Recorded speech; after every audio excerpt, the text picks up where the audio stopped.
Մի հարց պատտվում էր եւ հիմա տամ ինչի մսակեր Աշոտ մսակեր որտեղից է ծագել Անկեղծ ասած մեր միջնադարյան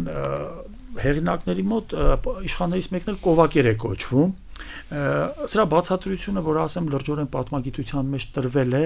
չէ, կա մի բացատրություն, որը չգիտեմ ինչքանով կարելի է լրջորեն վերաբերել, ասում է խախտել է պասը եւ մի ժամանակ ես եմ դա հանդիպել, դրա համար հա։ Ես դրանով չեմ զբաղվել, անկեղծ ասած բավական բարդ է հասկանալ ինչու մսակեր, բոլոր դեպքերում Այս տպավորիչ է, որովհետեւ մենք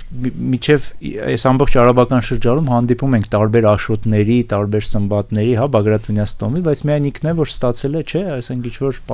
պատվանուն ասենք, ինչ ասենք, չգիտեմ։ Դա երևի ավելի շատ կլինի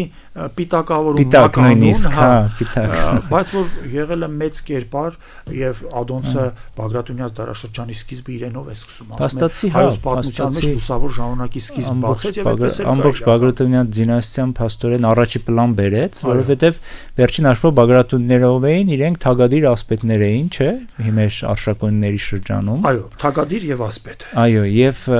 իրենց ֆունկցիան ավելի շատ արարողակարգային էր, չէ՞, իրենք թագադրում էին։ Դա թագադիրների թագավորներին, հա։ Ասպետների մոտ զորավարական պաշտոն կար, որը հսկում էր մեծ հայքի ամբողջ հյուսիս-արևմտյան սահմանները միջև Կովկասյան լեռներ, Սպերից միջև Կովկասյան լեռներ իրենց։ Այսինքն ռազմական նաև ֆունկցիա ունեին։ Երբ որ մենք ասում ենք թագադիր ասպետ, սա մեկ պաշտոն չի։ Բագրատունիների մի ճյուղը թագադիր է եղել, մյուս ճյուղը ասպետ։ Հետաքրքիր է։ Հա, մի քիչ սրանք միավորել են, փորձելով ցույց տալ, որ երկու խոշոր պաշտոն կար, բայց իրականում սրանք տարբեր պաշտոններ են։